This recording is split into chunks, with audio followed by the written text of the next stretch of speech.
Hey everybody, Nick here, and today I got a review for you of this little guy right here. This is the Civivi Knives Elementum, here pictured in the brown micarta and D2 version.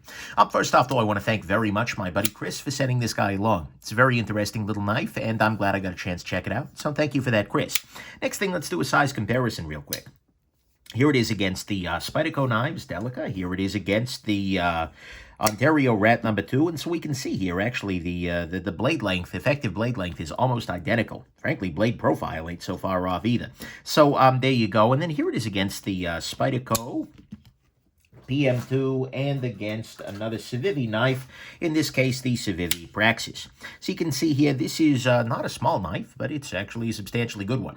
Next thing, this guy is a knife with many models. If you're looking at an Elementum and it looks nothing like this one, that's fine. That's in fact the best part about this knife. They have done a bunch of different versions of this. Like I said, this is the brown micarta version with D2 steel. I think most of them have D2 steel. But anyways, that's the version you're looking at here. And so let's go ahead and jump into the good, the great, the bad, the ugly of your Civivi Elementum here. So on the good side, to start with, very nice size. It's a relatively compact knife here. We are coming in blade length-wise under 3 inches, uncontroversially. And the weight on this guy is actually pretty light as well, because we have actually substantial internal skeletonization of the liners. So we come in at 2.75 ounces for just under 3 inches a knife. That's a beautiful thing. And it is also quite carryable as a result. I mean, if we put this guy into the pocket here next to my kind of standard for everyday carry, this guy comes in substantially smaller than the Spyderco Delica. Well, maybe not substantially, but smaller, just maybe a little tiny bit thicker, and large part of that is the thicker micarta. So that's an absolutely beautiful thing. This is a knife that is very, very easy to carry, and especially with this deep carry clip, yeah, that makes things very, very nice.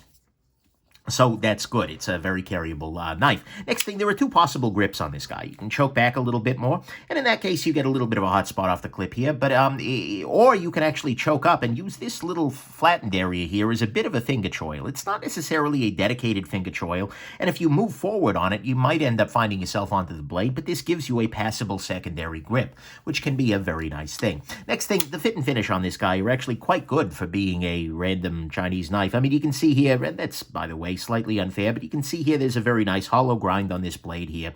But it actually comes to a very nice, like it's polished, the blade is polished like, but it's not over polished. It's not too smoothed out, which is a great thing. You have the very nice sort of, looks like a bead blast on the liners, or maybe a tumble or something like that. Either way, it's a very nice sort of satiny thing on the liner here. Yeah, it's probably the best place to show it off. The micarta and whatnot are done well on it. It is pretty much dead center. It's maybe slightly off, but not to the extent I super care. It's got just a lot of good stuff going for it. This is a very, very nice knife, substantially, and I'm a big fan of the fit and finish on this guy. It is also a very nice modding platform. What I mean by that is that this would be a very easy knife to modify and to make custom scales, custom overlays, etc., and that's always something I like to see. I think they could have gone the extra mile and allowed the scales to be hot swapped, so to speak, so you can put on new scales without removing, kind of like they've done for the Three Rivers Neutron and Atom, but at the same time, you know what, it's a very easy platform to mod, and it's a good enough knife that I can see a lot of people wanting to do so. So that's good. Next thing, this has a very nice action. As you can see here, it is a snappy knife. You don't require any wrist at all to deploy this guy. Detent is absolutely good to go, dialed in. It's great. Very nice, and it is on the close a relatively smooth knife as well. It's not, your drop shottiest thing ever, but it's also relatively thin stock, and you know what, it's a good action. There is no complaints whatsoever the action. But most importantly, for a pocket knife, it's got a great blade. This is a D2 steel blade, and it has reasonable stock thickness. It's, not the thinnest stuff ever, but you know what? It's beautiful, and then they did what appears to be a very nice little hollow grind on this guy. You can see here little tiny bits of distortion indicating the hollowness of this grind. It is very, very thin behind the edge. This is a knife that is ground like I wish all knives were ground. Well, maybe I wish a little thinner, but I'm also a snob in that way. Anyways, it is ground very, very thin with a very nice sharpening choil, a very good blade shape with some flat, some belly, little strong tip. This is just a really great blade. I love this blade a lot, and every time I had to use it for actual cutting, it's just like, wow, this thing cuts. That's amazing. And so, to me at least, all of that is the good, is that it has a really great blade. It's a good steel that's ground to actually cut. It has a good action. It's a good modding platform with nice fit and finish, 2 possible grips on the thing. It's carryable, lightweight, and very nice size. To me, at least, the great thing about this knife is that there are a lot of options for it, and they're all done at a pretty good value. The G10 version of this guy comes in right now in January, like literally the second day of January of 2020. God, I don't even know the year yet. Either way, you're seeing G10 colors in a variety of colors at $50. You're seeing a micarta version like this one for $52. You can actually get ebony wood or rosewood. The rosewood is apparently coming soon at $65, and you can get a Damascus-style steel blade for $90, and it's the Civivi Damascus, which actually isn't bad. Like, it has good performance. It's not like random, Damascus that you buy at that store in the mall. No, this is good Damascus here. And I've also seen versions with, like, patina copper handles coming out. I mean, usually budget knives are kind of one and done. Like, for instance, where'd that Praxis freaking go? Here you are. This guy had a couple of little variations, but this one, they really seem to be doing a lot of the variety in it. They're using this one basic platform and then making a bunch of different scale types. They're making a bunch of different things. And you know what? That's a beautiful thing. I like that a lot. The fact that Civivi is trying to do not just a good knife, but they're doing a variety of configurations of that good knife at good prices is just great. And I think it scratches an itch that a lot of people have in a way that's pretty constructive, and all of them actually represent very nice value. This knife for $50 is actually a pretty good deal in and of itself, just in boring G10. But when you start getting one in Damascus with wood scales, it's like, okay, this is starting to get more interesting. So to me, at least, I think what's great about this knife is the fact that you have this variety of different options, and that is a beautiful thing. So to me, at least, that's what's great. On the bad side, to start with, I was just talking a big game about all these options. Unfortunately, at the time of writing this, a lot of those options are actually sold out. I suspect that some of this is just because it's a very popular knife right now, and a lot of them are selling out. It could be that some of those options were limited editions. Sorry, I couldn't resist the reeing there. But I really hope that they have more of those coming down the pipe, and in fact that they have not just more variety, but more of the existing models. I hope we get more of these guys coming in Damascus steel. I hope that we get more of these coming in more material. I would love to see this guy, the Elementum, that is, become sort of a fixture in their lineup and regularly releasing new versions of it that would provide both great fodder for modders and, imagine if they were to do a couple of upgraded steels and make those regular production. Just make it so, we're making a batch of them now, and if they sell out, make more of them. I mean, the simple fact is, that's a great approach, but they need to be readily available, and if they're doing it as sprints, that's just going to raise my ire. Not that my ire needs to be raised any more than it usually already is. Next thing, this guy, the design itself is actually a little bit on the vanilla side. Actually, it looks a lot like the Ferrum Forge Gen. If I were to take off this little pivot here, and take off this little lanyard hole, this should feel a lot like a Gen, right? It's a thing. My understanding is that there are no hard feelings there or anything like that, and certainly we and Ferrum Forge work together, so whatever. But it is a very, very vanilla design at best. It's also maybe heavily inspired. Let's put it that way. And you know what? If it weren't for these different options and materials, I'm not sure that this would jump off the page. I mean, the blade is great. This part of the knife absolutely stands out. This part, a little bit vanilla. So that's not something I particularly love. Like I also mentioned, I would have preferred if they're doing this as sort of a modding platform with so many different options. I'd love to have seen them go the extra mile and make the scales swappable. So you just have some way to attach the scales in a very easy way and then just sell the scales separately. They've done this with the Three Rivers Atom where you can just take the scales off the knife without ever disassembling the knife completely, and that's a really nice thing. I'm a big fan of that, and I think that would have been a very nice thing to do here. Next thing, this is using black hardware for some reason. Every other part of this knife is satin and reflective, but for some reason they went with black hardware. I don't get that particularly. That doesn't make any sense to me. I think this would have probably been more attractive with satin hardware. Whatever. Not a huge deal, but it's a thing. Next thing, a little nitpick here, but it is one that actually matters. Take a look at the clip here. A very good deep carry clip is actually recessed, where you have this part of the clip is actually recessed down into the handle scale there. That is a very much actually here. I'll compare it to this guy right here. This is the CRKT titanium home front. Given that you don't have a flush fit screw here, which is another demerit, and at the very least this guy does have flush fitting screws, but you want to have that little part recessed into the scale there.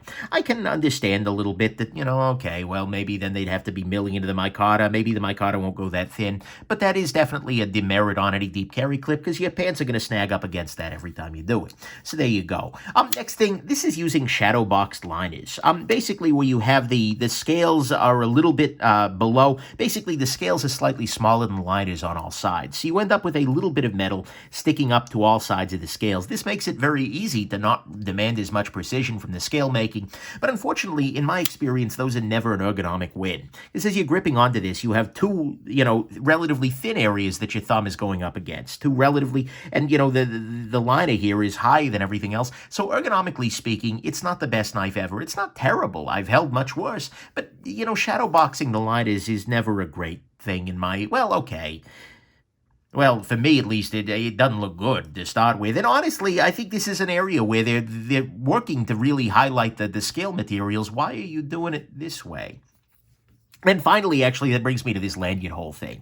This is another case of a lazy lanyard hole. Like, I really feel like, A, they didn't need one, because this post you could very easily wrap a lanyard around if you were a lanyard devotee. But more importantly, that's ugly. Like, seriously? You use this beautiful material like, oh, no, we're going to cut out wood and put a hole in it. And they put a hole in it. Like, guys, come on. No. And at least make the scale go, but then that would be no, this is what, look. Did this knife just get more attractive?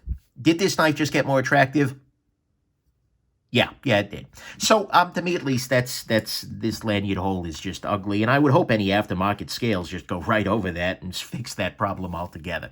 So, at least to me, all of that is the bad. Is that this lanyard hole, A, they didn't need one, and B, it looks super cheap, super bad. Just like, oh, we made a hole. The shadow box liners are not an ergonomic win, and frankly, just don't look all that awesome. The clip does need to be recessed. Black hardware doesn't make sense here. I'd like to see the scales be kind of hot swappable here.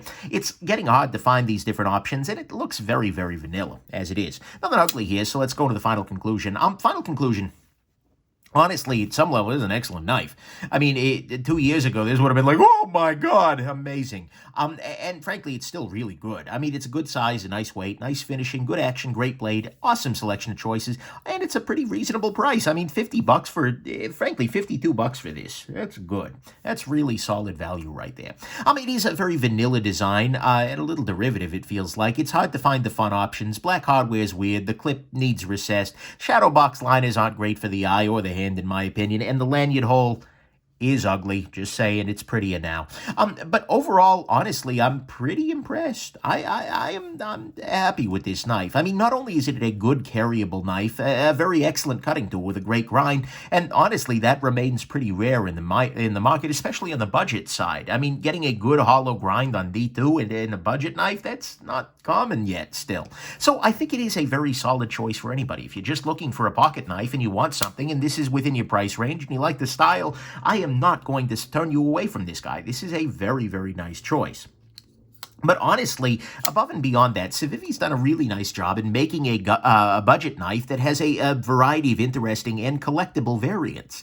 I mean, provided that those different variants aren't all limited editions, they could very easily tap into some of the enthusiasm that people have for sprint runs, but in a regular production way and at a price point that is very achievable, right? If they keep making versions of this in Damascus and make those available, people might buy an Elementum and then realize, oh, I love this knife. I want to get one in Damascus, and I want to get the wood scale. So I'll buy one of the wood scale ones, and then I'll swap on the Damascus. And you know what? If you, at that point in time, the value is enough here that those things become possible. People could buy the copper one, they could swap in the Damascus blade, and they could, I don't freaking know, do copper on one side. I like that very much as an approach, because it gives people on the budget end some of the same enthusiasm that people, or some of the same experience that people can have when you start getting into the higher end sprinty sort of things. And if they're able to do it in regular production, That's good. And so in that way, I think for a lot of people, particularly if you love some of these variants, this could very easily be a gem. This could be a really, really nice piece. But, at the end of the day, it's a very, very good tool. I mean, it works great. It's an easy to carry knife. There's a lot to love about this guy. And, I think there are going to be a lot of folks who love it. If you've already got a bunch of knives, though, and none of the variants are jumping out at you style-wise, then honestly, this might not be unique enough for your collection. But if you're looking for something inexpensive and excellent with a whole bunch of options, then this little guy, I think, is very firmly in its element. Anyways, hope this has been interesting to you, and have yourselves just an absolutely wonderful rest of your day. Bye now.